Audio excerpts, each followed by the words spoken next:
안녕하십니까, 송프로입니다. 오늘도 해피 체인지. 네, 신군과 함께하는 영화 한 스푼. 날씨가 무덥습니다. 그러게요. 일단 먼저 시작 전에 네, 시작 전에 그저께 불쾌를 돌아가신, 담당하는 우리. 불쾌를 담당하지만 가끔씩 추모도 담당합니다. 아, 추모. 예. 그저께 돌아가신 위대한 영화음악 작곡가 에니오 모리코네 선생을 추모하는 것으로 시작을 하겠습니다. 네. 아마 이제 영화를 안 보셨다고 하더라도 이분이 만든 음악을 웬만하면 다 들어보셨을 거예요. 이분 음악이 이제 영화에만 나온 게 아니라 TV 드라마나 예능에서도 나오거든요. 특히 대표적인 게 넬라 판타지아. 아, 예전에 남자 자격 합창단 특집에서 맞아, 썼죠, 맞아. 이 노래를. 맞아. 이 음악이 원래 그 가브리엘의 오보에라고 그 미션이라는 영화에 수록됐던 곡에 가사를 붙이는 겁니다. 위대하신, 참으로 좋은 음악 많이 만들어 주시고 그 또 음악으로 영화를 기억할 수 있게 해주신 그런 위대한 분이시죠. 다시 한번 고인의 명복을 빕니다. 네. 저도 고인의 명복을 빌겠습니다. 그럼 본론으로 들어가도록 하겠습니다. 네, 오늘 영화 어떤 영화죠? 강동원 고수 주연의 2010년작 초능력자입니다. 네, 초능력자. 제목에서 알 수 있듯이 한국형 슈퍼히어로 영화를 할 수 있습니다. 보통 이제 영화 앞에 한국형이라는 수식어가 붙으면 이 한국형이라는 단어의 느낌이 뭐랄까 이제 좀 복잡하고 애매하죠. 네. 헐리우드보다 이제 월등히 부족한 자본하고 기술력으로 그냥 간신히 흉내만 냈다 뭐 그런 뜻 같기도 하고요. 정말로 그게 아니면 정말로 한국적인 개성이 가미되었다는 것 같기도 하고, 요즘에 뭐 어떤 K-팝처럼 K-팝의 그 K라는 단어처럼 좀 이래저래 애매합니다. 송프로님은 이 영화를 어떻게 보셨습니까? 일단은 신군님이 안 했으면 못 봤을 것 같고. 예. 이 초능력자라는 제목만 봤을 때는 되게 유치해 보이잖아요. 예. 근데 일단 아들하고 같이 봤는데 그냥 생각보다 되게 재밌게 봤어요. 그렇군요. 보기 전에 이제 평점을 좀 봤는데 너무 안 좋아서. 예. 근데 한 200만이 넘어가서 그래도 괜찮겠는데 주인공 일단. 손익분기점은 넘었습니다. 아, 그런가요? 예. 근데 일단 주인공이 예. 뭐 그래도 유명한 배우들이니까 뭐 2010년도긴 하지만 예. 보면서 그렇죠. 이제 능력을 예. 두 명의 어떤 배우를 통해서 예. 좀 양극화를 놓으면서 양극화 예, 지점에 예. 놓으면서 제대로 어떻게 보셨습니다. 그런 건가요? 예. 그래서 좀 그런 관점으로 보니까 예. 근데 조금 예. 결말이 조금 저는 좀 결말에서 좀 처음은 그렇군요. 재밌게 봤던 것 같아요. 먼저 일단 뭐 평점이 안 좋다고 했는데 먼저 말씀드릴게요. 개봉 당시에 이제 이 영화에 대한 논란이 좀 있었어요. 왜 그런 거죠? 이제 그때 당시에 있었던 논란은 이제 극 중에 강동원이 연기하는 초인 이름이 사실 영화 상영 시간 내엔 안 나와요. 엔딩 크레딧이 올라갈 때 그냥 이름이 초인이라고 나옵니다. 아, 그랬나요? 그냥 실제 이름이 초인은 아닐 거고 그냥 초인이라고 한 거겠죠. 하지만 우리는 초인이라고 부르도록 하겠습니다. 강동원이 연기하는 초인은 초능력자가 맞죠. 그렇죠. 어렸을 때부터 이제 초능력을 네. 사용하는 모습을 보여주니까. 네. 그런데 고수가 연기하는 이 규남이란 친구는 뭐냐? 사람들이 이걸로 좀 이제 혼돈이 있었나 봐요. 근데 저는 딱 그냥 보는 순간 그 마지막에 걔도 초능력을 갖고 있는데 심플하게 그냥 나오죠. 규남이도 초능력자입니다. 그런 것 같더라고요. 초인이 어떤 타인을 자기 마음대로 조정할 수 있는 걔는 이제 나쁜 쪽으로 쓴 거고 정신 조작기의 초능력자라면 규남은 이제 육체 강화 초능력자죠. 심지어 그는 초인한테 그러네. 상극의 존재예요. 맞네. 초인의 정신 조작에 면역이 있는 거의 유일한 인물이죠. 그러니까 그렇죠. 사실 상성으로 볼 때 이 초인은 규남한테 이길 수가 없어요. 그러네. 그렇죠. 상성상으로 최악입니다. 거의 어떻게 보면 등장과 동시에 승부가 정해진 거예요, 이거는.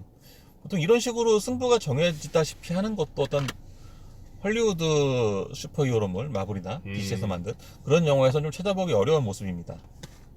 영화 초능력자의 제작비는 이제 한 대략 50억 정도 돼요. 마케팅비가 여기서 뭐 어떻게 들어갔는지 모르겠는데 그래도 그 당시에는 적은 돈은 아닌 것 같아요. 적은 돈도 아닌데 사실 뭐 2010년도 당시 한국 영화 평균 제작비 아니면 평균을 살짝 넘어서는 정도의 금액일 그런가? 거예요. 단순 시각 효과라만 본다면야 뭐 이 영화는 헐리우드를 조악하게 모사한 어떤 한국형 장르 영화로 분류될 수 있을지도 모릅니다. 하지만 저는 이 영화가 시각적으로도 나쁘지 않았어요. 어떤 인간의 영역을 초월한 자들끼리의 대결을 꼭 헐리우드처럼 CG로 거의 막 영상을 재창조한 수준으로 하다시피 해서 만들 필요는 없잖아요. 그렇죠. 사실 뭐 좀 오히려 그냥 그게 더 실감 났던 것 그쵸. 같아요. 요즘 뭐 헐리우드 영화, 마블 영화도 그렇고 마블 바깥 영화 말고 슈퍼히어로 영화 말고도 뭐 사실 그냥 분노의 질주류의 액션 영화도 사실 거의 CG로 그냥 화면을 맞아. 도배하다시피 해가지고 근데 전혀 그런 거 없더라고요.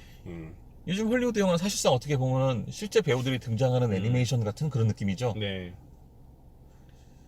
뭐 중요한 거는 자본과 기술 이전의 상상력이니까요. 뭐 네. 헐리우드를 따라할 필요는 없죠.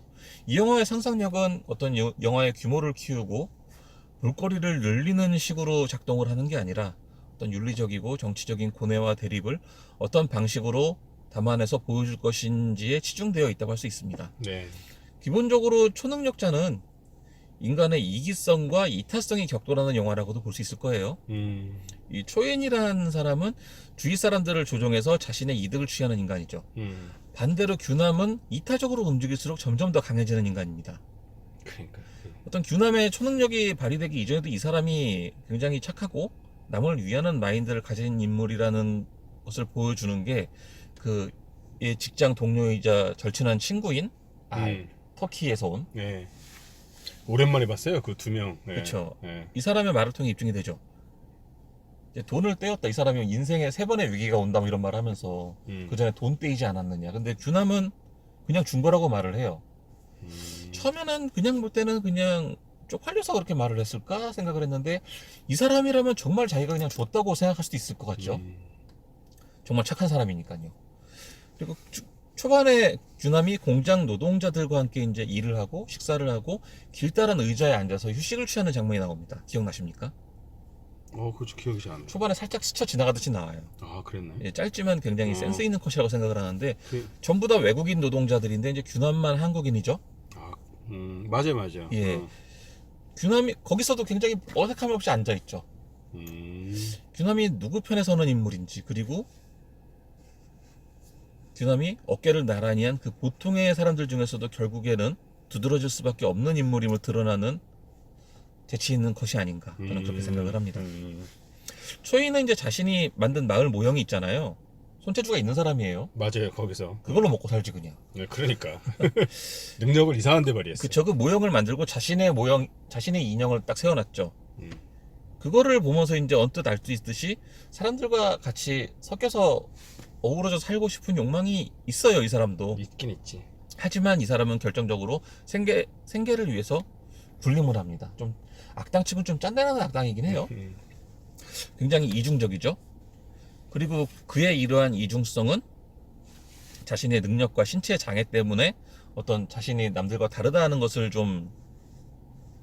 고달픔을 토로하는 장면이 있죠. 남들과 다르다는 것 정말 힘든 것이야 라면서. 하지만 그러면서 규남의 두 친구, 우리가 보통 흔히 보는 사람들과 조금은 다른 친구들이죠. 외국인이니까. 이 사람을 모독을 합니다. 초이는. 뭐 저런 것들하고 같이 다니는. 맞아. 굉장히 어떤 이중성이. 대사는 별로 없었는데 그쵸. 그 중간중간 툭 던지는 말이 어떤 그 사람의 이중성을 강화시켜주는 면이 있죠. 결정적으로 초이는 자신의 약탈 행위를 당연하게 여기는 인물이에요. 죄의식 따윈 없죠. 맞아. 자신의 잘못을 캐묻는 규남에게 되려 죄를 떠넘기려 합니다. 그런 말이 있어요. 노예들이 미워하는 것은 노예주가 아니다. 노예 해방론자다. 뭐 이런 말이 있습니다. 아이러니하지만 우리는 현실의 부당함에 짜증을 내면서도 앞장서서 그 부당함에 분노하고 그 부당함을 고치려는 사람은 또 미워합니다. 맞네. 예, 뭐 이런 심리예요. 똑같이 뺨 맞았어요. 근데 그 중에서 왜 때리냐고 나서는 사람이 있을 거 아니에요. 근데 그 사람을 또 타박을 해요. 타박을. 다 똑같이 맞았는데 왜 너만 또 나대냐. 모난 돌이 정 맞는다. 예, 그냥 둥글둥글 따지지 말고 그렇게 살아라. 초인의 능력은 부당함에 눈 돌리는 사람들의 침묵을 숙주 삼아 키워온 것일지도 모릅니다. 이 영화에 굉장히 인상적인 이미지가 나오는데요. 그 이제 다세대 주택에 숨어든 그 아파트인가요? 그게 좀 구조가 아파트는 아니죠. 그냥 다세대 주택. 예. 네, 그래서 다세대 주택이 맞죠? 요즘에 좀 보기 힘든 구조의 집이긴 맞아요. 한데 초인이 이제 이 안에 숨어서 주민들의 입을 빌려 규남에게 경고의 메시지 남깁니다. 그리고 급기야 투신하게 만들죠. 맞아. 이때도 초이는 높은 곳에 군림하고 있고 규남은 밑에서 아득바득 뛰어 올라갑니다. 맞아.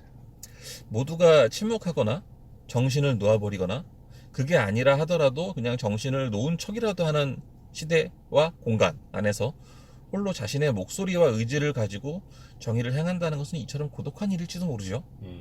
송프로님도 알고 저도 아는 어떤 분이 이런 말씀을 하셨습니다. 떳떳하게 정의를 이야기하자라고요. 떳떳하게 정의를 이야기하자. 예, 뭐 그런 세상을 만들어야 되지 않느냐, 뭐 이런 궤도의 말씀이셨죠. 이 영화는 특이하게 예, 히어로와 빌런이 서로를 자극하며 점점 더 본인들의 능력하고 싸움의 판을 키워나가는 작품입니다. 물론 히어로와 빌런이 서로에게 자극제가 되고 어떨 때는 또 창조주가 되기도 하는 작품은 뭐 이전부터 있었습니다. 하지만 규남이 아니었으면 초인은 그냥 좀도둑이었을 거예요. 규남이 등장하지 않았다면 초인이 사람을 죽이는 일까지는 아마 없었을 겁니다. 그렇지. 뭐 물론 이제 초반부에- 멈춰놓고 이제 돈만 가져가니까. 예, 초반부에 초인이 사람을 죽이는 장면이 있긴 해요. 자기 아버지를 죽이죠. 그러니까 그게 아마 좀 도입해서 일부러 그렇게 감독이 한 것 같지 않을까요? 이게 어쩔 수 없이 내가 이런 걸 예, 이 사람은 뭐 굳이 사람을 죽일 생각까지 예. 없었으나 어떻게 보면 엄마 때문에 예. 엄마를 본인은 엄마를 엄마가 그 보호한다는 능력을 알았으니까 계속 눈을 그쵸, 눈을 가렸겠죠. 가리고 있죠. 예. 그리고 이제 어떻게 보면 자기가 이제 그 남편한테 구타를 당하면서도 애를 계속 그러니까. 그러지 말라고 말리잖아요. 예. 결국 엄마까지는 얘가 안 건드리는 걸 보면 그렇죠. 예, 엄마에 대한 그 애정은 있는 거야. 그렇죠. 굳이 뭐 사람을 죽일 생각까지는 없었다는 애고. 근데 그리고 갑자기 이제 귀남이 그렇죠. 나타나면서 규남이 아니었으면은 뭐 그렇게 좀더덕 남았을 거고, 또 초인이 아니었다면은 규남 또한 그냥 좀 이상하다 싶게 몸이 강골인, 그런데 특이 상황이 딱 그것뿐인 몸만 튼튼한 맞아. 그냥 노동자로 남았을 거예요. 근데 또 회사 거기도 들어간 데가 또 유토피아. 그쵸. 그런 의미에서 초인이 규남에게 했던 넌 나 아니었으면 아무것도 아니었다라는 말과, 다들 그냥 모르고 자기가 어떤 뭐 도둑을 맞았다는 것도 모르고 뒤통수 맞았다는 것도 모르고 속았다는 것도 모르고 넘어가는데 네가 나타나서 따지고 들어서 사람들이 죽고 다친 거다. 맞아. 결국엔 너 때문이다라는 말은 어찌 보면 맞는 말이기도 합니다. 그렇지. 어떻게 생각하십니까? 그러니까 저도 그 보면서 초반에 얘기했지만 예. 이 초능력을 둘 다 갖고 있는데 그렇죠. 신구님 말씀을 들어보니 이게 초능력이라도 같은 초능력이 아니구나. 그쵸. 능력이. 근데 상극이죠. 하여튼 한쪽은 그걸 나쁜 쪽으로 쓰는 거고 예.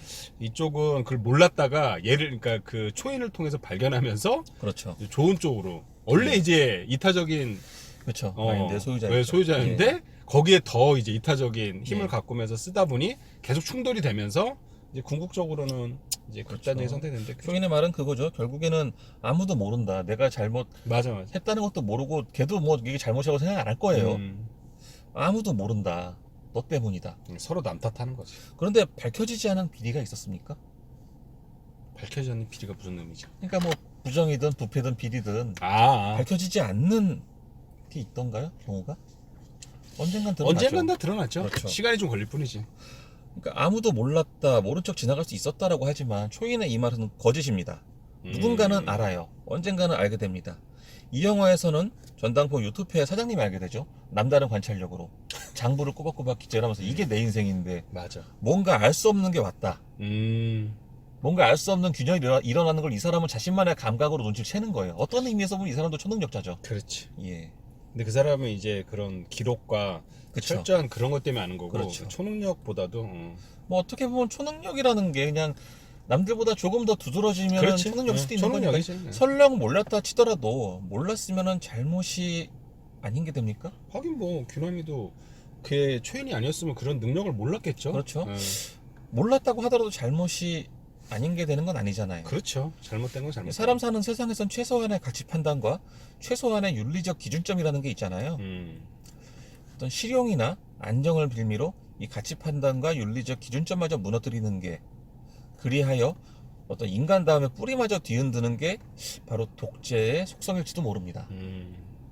그리고 규남은 그것은 잘못을 잘못이라 말하는 그러니까 잘못을 지적하는 내 잘못이 아니라 반성할 줄도 모르고 이것이 잘못이 아니라고 계속 뻔뻔하게 구는 너의 잘못이라고 계속 얘기를 하죠. 굉장히 이 사람은 그러니까 신체도 강하지만 마인드도 강한 사람이에요. 그렇지. 예.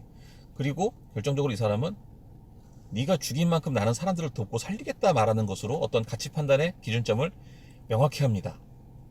인간의 능력을 넘어선 그런 초인이죠. 아니 초인 그러니까 초능력자, 히어로. 초능력자지. 그러면서 지극히 인간적인 인간이라 할 수 있습니다. 그런 의미에서 저는 이 영화의 마지막 장면을 굉장히 좋아하는데요. 사실 좀 자기적이기는 해요. 그러니까 저는 이제 그게 좀 싫었어요. 네. 근데 맞아요. 한국 사람들이 좀 남이야 어떻게 되건 말건 무관심하다곤 하는데 이따금 좀 의외의 모습을 보이곤 하거든요. 그렇지. 그게 이제 몇 년 전 철로에 떨어진 아이를 지나던 행인이 정말로 정광석화처럼 진짜 무슨 초능력자처럼 휙 뛰어들어서 구해낸 일도 있습니다. 맞아. 그리고 사람들이 일제히 어떤 여러 명에서 신호를 보내가지고 열차를 세워서 그 철로에 떨어진 사람을 구한 일도 있습니다. 맞아. 예. 무엇보다 이제 그런 일이 잘 안 생겨요. 이제는. 그렇지. 지하철에서는. 단지 이제 지하철 그러니까 역에서는. 이게 그 2010년 영화니까 그게 없잖아. 그 스크린도. 뭐야. 스크린도가 그렇죠. 없지. 예. 세상이 좀 바뀌었습니다. 바뀌었어. 시스템적으로 바뀌었어요. 인간의 근데 이거 스크린도어도 사실을 보면은 어떤 사람들은 뭐 이게 장애인들을 위해서 만들어주면 하지만 우리가 더 혜택을 많이 보는 거야. 이게 그렇죠. 따지고 보면. 그렇죠. 이게 어떻게 보면 좀 남다른 의지를 가진 사람이 어떤 인간의 의지만으로 할 수 없는 일을 미연에 해내기 위해서 그런 시스템을 고친 거죠, 결국엔. 이런 것도 어떻게 보면 현실의 초능력이라고 할 수 있어요. 그렇지. 예. 그리고 이제 좀 여담입니다만, 결국엔 이제 어떤 장애인들이 주장을 해서 스크린 도어를 설치하고 모두가 결국에는 이걸로 편의를 누리는 세상이 되었다고 했잖아요. 이 비슷한 경우가 그 신길역에 그 1호선, 5호선 갈아타는 계단이 좀 긴 부분이 있거든요. 아십니까? 모르겠어요. 거기에 원래 이게 그 뭐가 있었냐면 리프트가 있었어요. 그러니까 장애인들. 예, 그러니까 좀 위험했죠, 사실. 아. 위험했어요. 이게 그러니까 거기서 추락 사고도 있었습니다. 예. 그래서 어떤 장애인 뉴스 본 것 같아요. 집단에서 네. 어떤 단체에서 맞아. 그게 신길역이었구나. 본인들의 이동권을 주장하며 음. 시위를 했습니다. 지하철 안에서. 보통 우리가 저는 참 어떤 그 단어를 안 쓰려고 하는데 이번만 좀 예외적으로 사용을 하겠습니다. 보통 이제 병신이란 말을 이제는 그냥 욕이지 이건 장애인 비하하는 단어가 아니라고 하잖아요, 사람들이. 근데 장애인 비하하는 단어 맞아요. 그때 누가 댓글을 달았는데 뭐라고 달았냐면은 저러니까 병신이라고 하지 이런 식으로 달았어요. 결국엔 장애인 비하하는 혐오 단어입니다. 아니라고 하면 하지만. 그리고 무엇보다 결국에는 신길역에 그러니까 이렇게 그 계단을 따라서 계단의 이 능선을 따라서 대각선으로 비스듬하게 올라가는 엘리베이터가 생겼습니다. 휠체어를 탄 사람이나 아니면은 그 유모차를 끌고 있는 엄마들이 이동을 할 수 있도록. 제가 얼마 전에 뭘 봤냐면은 신길역을 지나가다가 어떤 자전거를 탄 사람들이 그 엘리베이터를 이용을 해서 계단을 이제 딱 올라가는 장면을 봤어요. 보통 이제 뭐 무임승차하네 어쩌네 하면서 어떤 사회적 소수자나 약자들을 욕하는 경우가 있죠. 무임승차가 뭘까요? 그렇게 해서 사람들이 어떤 현실의 부당함을 호소하고 요구를 해서 현실을 바꿨어요. 그것에 대한 그렇게 바꿔진 현실에 대한 편의는 그 사람들만 누리는 게 아니잖아요. 그렇죠? 잠깐 옆길로 샜고요. 네. 어찌됐건 마지막에 규남은 어떤 우연에 의해서 힘을 발휘하던 것을 넘어서 스스로의 의지로 그것도 오직 이제 누군가를 돕겠다는 선의만으로 일어나 마침내 각성을 하고 맙니다. 예. 멋지지 않습니까? 그러니까 저는 이제 이게 좀 끝을 이렇게 생각했던 것 같아요. 아들하고 이제 보면서 아들이 너무 몰입을 하는 거예요. 근데 저는 이제 좀 시나리오가 좀 보이더라고요. 그래서 이제 그래도 뭐 의외로 재밌더라고요. 2010년이고. 저는 이 마지막 장면이 너무 좋아요. 사실 영화를 본 건 2010년에 극장에서 보고 이번에 10년 만에 처음 봤어요. 그러겠네. 근데 마지막 장면은 중간중간 종종 봤어요, 그냥. 아, 그랬구나. 그냥 뭐 예전에 넷플릭스에 올라왔을 때도 그냥 거기서 마지막 장면만 올려보고. 아, 그게 넷플릭스도 있었구나. 있었는데 내려갔죠. 지금 내려간 것 같아요. 이번에 좀 이것도 이제 좀 잠깐 삼천포로 빠지는 얘기입니다만 확실히 넷플릭스가 더 플랫폼이 좋은 게 넷플릭스에는 이게 자막이 있어요. 맞아. 왓챠는 자막이 없습니다. 자막이 없어. 불편해. 그렇죠. 아, 가끔 귀가 안 들릴 때는 너무 불편해. 그렇죠. 흔히들 사람은 이제 다 사람은 이기적이다. 자기만 안다. 이제 이게 인간의 본성이다라고 말을 하기도 하죠. 하지만 분명히 이타적인 삶을 추구하는 사람도 있어요. 그리고 그런 이타적인 삶이 꼭 그렇게 산다고 해서 이게 나한테 손해만 남기는 건 아니죠. 맞아요. 그러한 삶이 우리를 위해 뭔가 남길 수도 있는 겁니다. 그냥 자기 스스로한테 뭔가를 남길 수도 있는 거고, 그 이타적인 삶이 어떤 바꾸어낸 현실이 나 이외에 다른 사람들에게도 고루 편의를 누리게 할 수도 있는 거죠. 네. 어떤 투박하지만 이런 성찰과 질문을 남긴다는 점에서 저는 이 영화를 잘 만든 진짜 한국형 슈퍼 히어로 영화라고 말하고 싶습니다. 네, 신구님이 그때 무슨 영화더라? 우리 그때 한번 자전거 종주 갔을 때 촬영했던 예, 영화인데 엑시트요. 엑시트도 되게 칭찬하셨는데 예. 이 영화도 예. 굉장히 칭찬한 오랜만의 영화인 것 같아요. 그렇죠. 뭐 대부분 좋은 영화를 추천하긴 하는데 예. 저도 이 영화가 2010년도라서 예. 조금 제목 보고 예. 이거 유치한 거 아닌가. 근데 확실히 아들하고 보면서 우리나라의 이런 근데 좀 안타깝더라고요. 이 감독이 왜 그 뒤로 영화를 못 만들었는지. 그러게요. 네, 나름대로 잘 만든 영화 같은데. 아, 참고로 이 영화는 2015년에 일본에서 몬스터즈라는 제목으로 리메이크 됐습니다. 그래. 예. 그 리메이크작은 저도 못 봤어요. 어디서 구해볼 때가 재밌네. 딱히 없는 것 네. 같더라고요. 이 영화 그러면은 좀 마지막으로 20자평이라든지 뭐 또 이런 게 있으시나요? 예, 네. 20자평 말씀드리겠습니다. 네. 인간을 초월한 자들의 입을 빌어 지극히 인간적인 질문을 던진다. 당신은 과연 어떻게 살 것인가? 이번에는 뭔가 직관적보다도 내가 말해놓고도 멋지네요. 좀 설명 이렇게 질문을 던지면서 뭔가 사람이 마음의 짐을 하나 딱 내던지니까 네. 막 기분이 좋네요. 네, 저는 이 영화 보면서 그런 생각했던 것 같아요. 최근에 이제 신구님하고 이제 다문화 얘기하면서 이 영화도 이야기했었고 뭐 여러 이야기 나왔었는데 뭐 그 관점도 있지만 그거보다는 아까도 처음 말이 말한 것처럼 저는 마지막에 그런 생각이 들었어요. 누구나 다 초능력까지는 아니지만 갖고 있는 능력이 탁월한데 그걸 어디에 남다른 쓰느냐 능력이 있긴 있을 거예요. 이게 그쵸. 어디에 쓰느냐? 그리고 이게 돈이 되느냐 안 되느냐. 근데 이왕이면 신군이 말한 처럼 좀 이타적인 그렇죠. 생각으로 누구한테 좀 이렇게 그 능력을 배려해주고 하면 결국 그렇죠. 그런 사회가 우리가 원하는 사회인데 이제 결국 또 살다 보면 엉뚱한 데 쓰기도 저는 하는데 이왕이면 좀 돈이 되는 능력을 가졌으면 하는 마음이. 예.